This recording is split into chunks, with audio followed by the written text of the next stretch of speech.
Hello friends, स्वागत है आपका हमारे यूट्यूब चैनल पर। तो आज से हम शुरू करने जा रहे हैं मध्यकालीन भारत का एक बहुत ही महत्वपूर्ण चैप्टर जिसका नाम है दिल्ली सल्तनत काल। तो चलिए शुरू करते हैं। दिल्ली सल्तनत काल पर जिन जिन राजवंशों ने शासन किया है, सबसे पहले उसके राजवंशों को हम ट्रिक के द्वारा याद करेंगे। उसके बाद क्रम वाइज सभी वंशों को डिटेल में हम लोग पढ़ेंगे। तो चलिए शुरू करते हैं।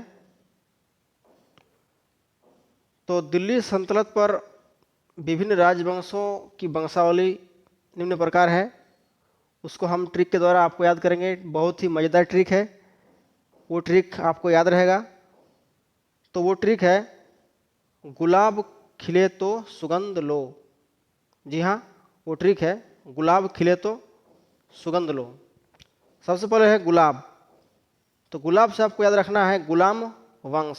गुलाम वंश के संस्थापक थे कुतुबुद्दीन ऐबक। गुलाम वंश के संस्थापक कौन थे? कुतुबुद्दीन ऐबक थे। उसके बाद है खिले। गुलाब खिले, खिले से हो जाएगा आपका खिलजी वंश। और खिलजी वंश के संस्थापक थे जलालुद्दीन फिरोज खिलजी। ये आपको याद रखने हैं। उसके बाद है तो गुलाब खिले तो से आपको याद रखना है तुगलक वंश। तो से याद रखना है तुगलक वंश। और तुगलक वंश के संस्थापक गयासुद्दीन तुगलक थे। उसके बाद है सुगंध। गुलाब खिले तो सुगंध। सुगंध से क्या याद रखना है? याद रखना है। से सैयद वंश। और सैयद वंश के संस्थापक खिरिज खां थे।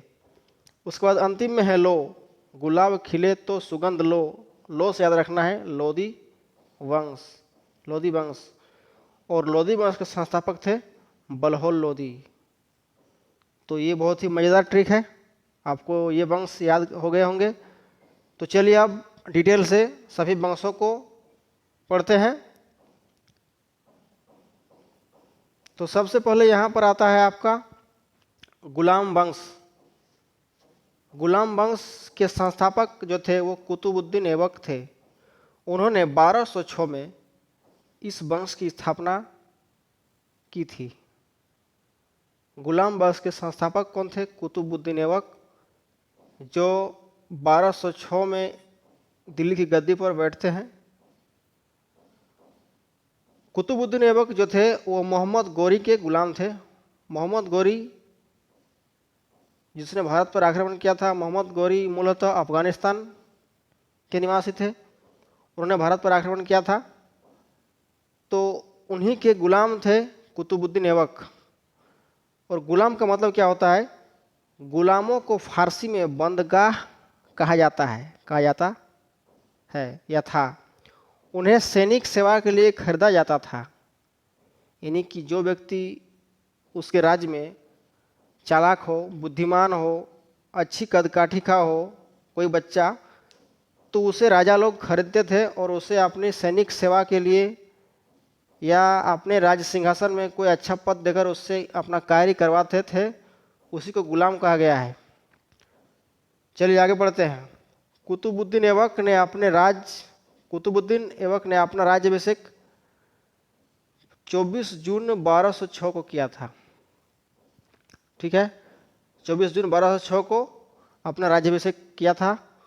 कुतुबुद्दीन ऐबक ने अपनी राजधानी लाहौर में बनाई थी।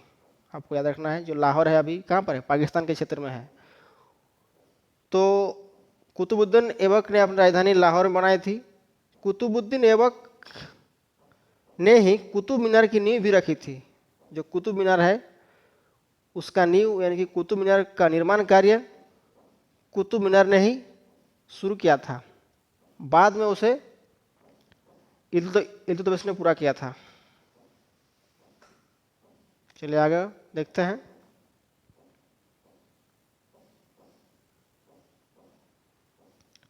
दिल्ली का कुव्वतुल इस्लाम मस्जिद एवं अजमेर का 2.5 दिन का झोपड़ा नामक मस्जिद कुतुबुद्दीन ऐबक के द्वारा बनाया गया। कुतुबुद्दीन ऐबक को लाख बख्श भी कहा जाता है। लाख बख्श का मतलब होता है लाखों का दान देने वाला। प्राचीन नालंदा विश्वविद्यालय को ध्वस्त करने वाला कुतुबुद्दीन ऐबक का सहायक सेनानायक बख्तियार खिलजी ही था। कुतुबुद्दीन ऐबक की मृत्यु 1210 में चौगान खेलते समय हो गई,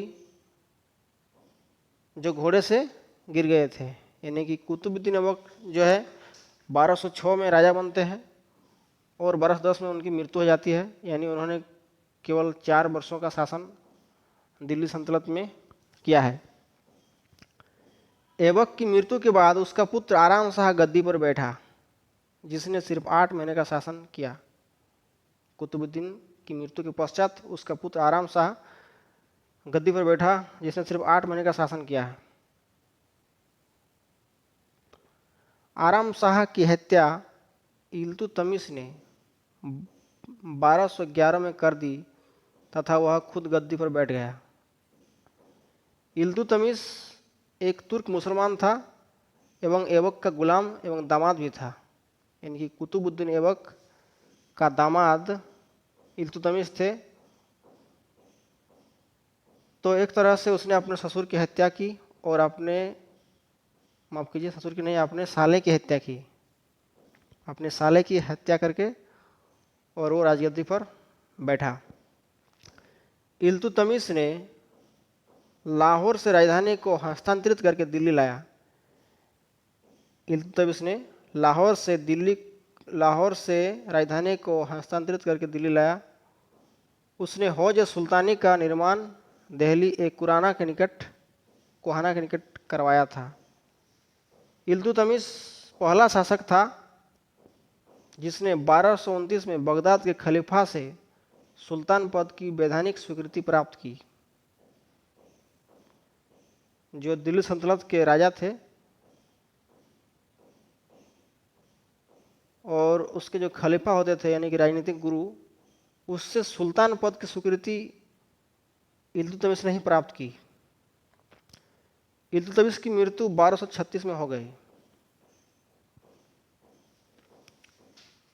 उसके बाद आगे है कि इल्तुतमिश के मृत्यु के पश्चात उसका पुत्र रुकनुद्दीन फिरोज गद्दी पर बैठा।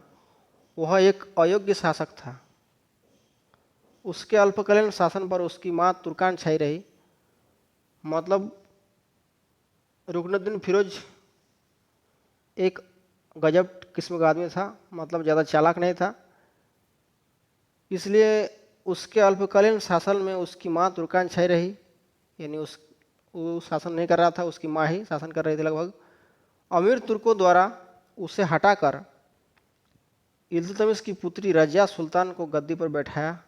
इस प्रकार रजिया सुल्तान दिल्ली सल्तनत की पहली महिला शासिका बनी। रजिया सुल्तान ने मलिक जमालुद्दीन याकुत को घोड़े का सरदार नियुक्त किया, जो गैर तुर्क था। गैर तुर्क यानी कि तुर्क जाति का नहीं था, तुर्क मुसलमान नहीं था, जिसे तुर्कों को पसंद नहीं आया और उन्होंने रजिया को गद्दी से हटाकर उसे बंदी बना लिया तथा बरहाम शाह को गद्दी पर बैठाया। रजिया को हटाकर बहराम शाह को गद्दी पर बैठाया। रजिया की शादी अल्तुनिया के साथ हुई थी। शादी के पश्चात उन्होंने दोबारा सत्ता हासिल करने का प्रयास किया, परंतु वह असफल रही। अंततः रजिया की हत्या 13 अक्टूबर 1240 को डाकुओं के द्वारा कैथल के पास कर दी गई। रजिया की हत्या 13 अक्टूबर 1240 को डाकुओं के द्वारा कैथल के पास कर दी गई। बरहाम शाह के बाद दिल्ली की गद्दी पर अलाउद्दीन मसूद शाह को 1242 में बनाया गया। यानी बरहाम शाह को हटाकर अलाउद्दीन मसूद को 1242 में सुल्तान बनाया गया।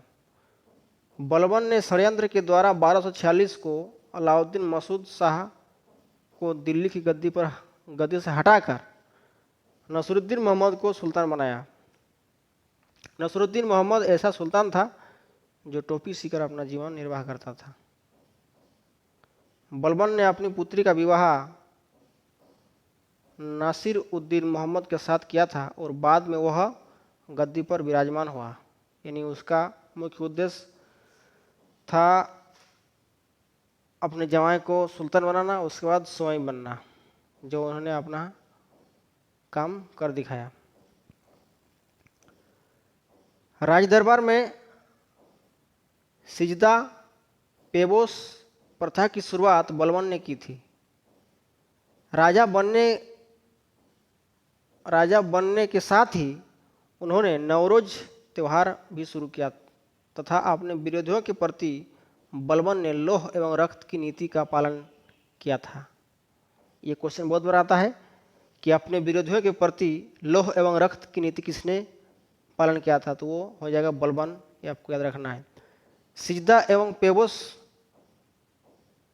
जो है प्रथा, ये भी बलबन ने शुरू की थी। ये भी बहुत बार की परीक्षा में आ चुका है, ये भी आपको याद रखना है। सिजदा एवं पेबोस और नवरोज त्यौहार भी इसने शुरू किया था, ये बार बार परीक्षा में आता है।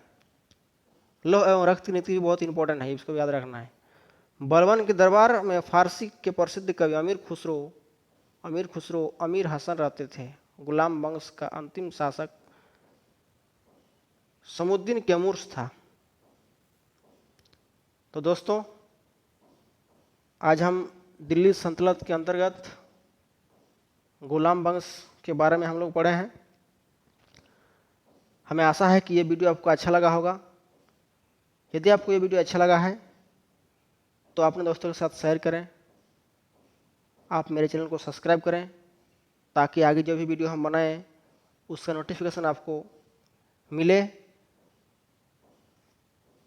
तो हमें आशा है कि आपको ये वीडियो अच्छा लगा होगा। ये वीडियो देखने के लिए आपका बहुत बहुत धन्यवाद। जय हिंद, जय भारत, जय झारखंड, जोहार।